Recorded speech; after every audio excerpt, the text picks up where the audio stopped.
statement. We'll open it up to questions. Wow. Look down and you kind of figure out, how you win in these games. And, early in November, we lost these games, man. And I kept saying it'll pay off.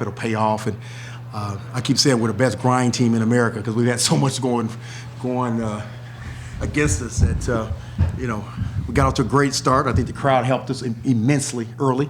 And then they went into that zone, took the ball to his hands a little bit, and so we got stagnant and never could recover for a while. It took us a while to kind of recover back offensively, but we kept saying just be good defensively. Just keep hanging in there. And we've been here before. I love the last 2 timeouts we had because the guys that just talked about, hey, we've been here before, man. We've been in all types of close games all year. And to be able to win this is, that's why you do it. Everybody laughs when I say this, but, man, it's all part of the process. I said it to you in November. You got to go through something to get to it, And so we're getting to a pretty good spot right now. I'll get to his free throws in a second, but he had 3 fouls. He down 13. We're putting back in the game, and he played terrific for the whole rest of the way. Kev started off slowly, and now when he gets 2, I just take him out because I know we got to have him at the end. And so I just thought if we can keep it close, because I didn't think our bench played real well when he came out, and it kind of flattened us a little bit. And then he kind of got going. He just he got some touches, and I thought he made some great passes to him, and I thought he did a great job. But more importantly, what I thought he did a better job is defensively. That might be his best defensive day since he's been here, and he's maybe one of the worst defenders I've coached in 37 years. But he defended. We're gonna talk about his offense, but man, I thought he was a monster defensively because I don't think the big fella was able to get a basket there the last 8 minutes of the game, and he was killing us early in the second half.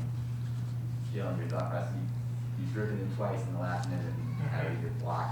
That time you went for the step back and got the foul. What was your thought process on that? In timeout, coach said, hey, if y'all want to go for the win, go for the win. So, I just took that mentality and took it to the court. When I stepped up to the line, I just, relaxed my mind and just, we practice free throws every day in practice, so just shot the free throws like nobody was in the gym. You had missed 3 free throws in the game, but you forgot how many you missed in all of January. Going into that game, just wouldn't you tell yourself, like you said, did you know you were going to make those? Yeah, I knew I had to, just put those 3 free throws I missed behind me and just, on to the next one. So I just took my time and They really hit you with the haymaker there for a while. How what does it say about the character of this team that you were able to come back from that? Oh man, like Coach said, we didn't been in these situations all season, so it's just what we was 7 minutes, we was down like 8. It was just like, man, we got 7 minutes to go. Like, we're gonna chip away, grind away, and get this win. You were down 14 and a half 17 days ago to Wichita State. You're down 13 with about 10 minutes left today. You got both wins. Is that difficult? Yeah, it's you got to sometimes be lucky and good. And we caught a few breaks in regards to the kid steps out of bounds at the end right there, and that gives us a possession. And that's why I told him in the timeout, go for the win. I didn't know how much we would have. We've been in so many overtimes. I really wanted to go for the win, and so it's funny because I talked to after I said that to him, and they all nodded. Coach McCallum said, "You sure?" I said, "No, I ain't sure, but I'm gonna tell him that anyway." And so I'm glad he was able to do that because again, we get into overtime, you just don't know what's going to happen. And so when you're playing at home, in my opinion, it's kind of an odd way, but I think when you're playing at home, you go for the win. But again, I can't emphasize this enough. That crowd was amazing, man. I mean, the energy. And there was one time no one could hear anything. It got so loud in here. And so I'm getting goosebumps thinking about it because when I took this job, man, that's what I envisioned.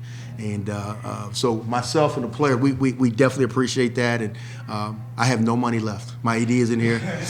All the beignets and all that. Everybody's happy, but I got to go get my boss a check here in a few minutes. First time there's been enough people in here for you to be able to go and dance at the end of the game. Yeah, man. It was just great to see our students that way. And again, we as Tulaneans, we had a tough first semester, man, with the hurricane and all that. And so to have something to celebrate, that's awesome. And just to see the people around and enjoying the win. And, I will say this, basketball is back at Tulane.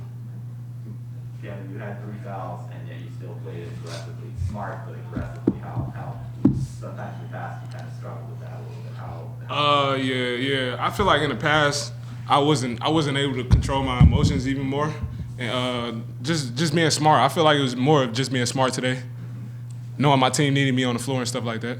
And big is this win for you guys?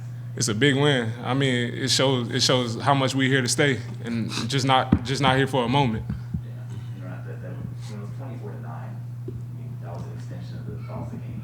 The defense was unbelievable. Yeah. I mean, see James blocking a layup that goes out of bounds on the fly on the side of the court. Yeah. Just all around, it was good. Then when the offense started missing shots, it was hard to maintain. It's hard to maintain that level of intensity just period. Yeah, especially against a good team. You know, they had their backs against the wall. So Wichita, again, they couldn't go down 1-5.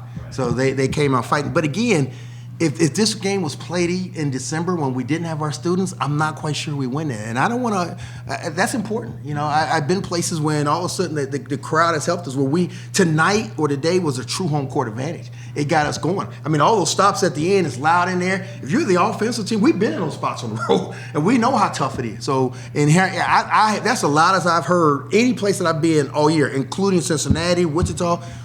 As loud as it was today, man, that was tough. The coach could not say anything to those players. They're doing like this. You know, and so when you're playing against our matchup and they're looking at the coach, man, that's how we win games. And so that's something that Troy and I talked about when I first took this job, how that defense would really rally in a place like this. And so I just hope we can continue that.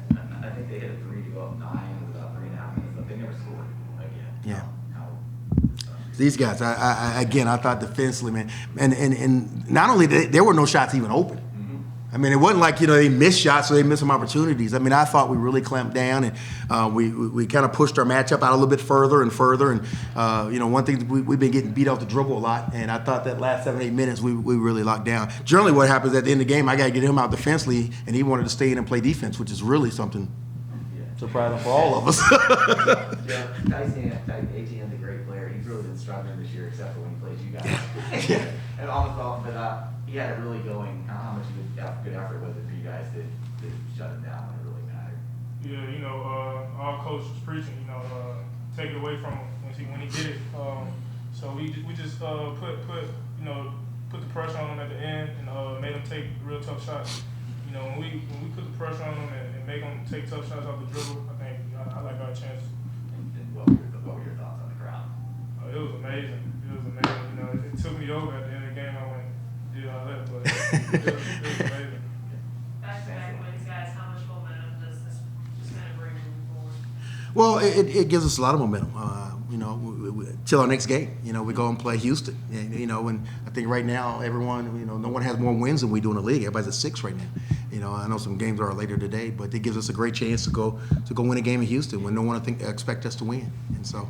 Do you have any guys on your team that are 23 years old? No, we're either really young or my staff's really young. Hey, you know what?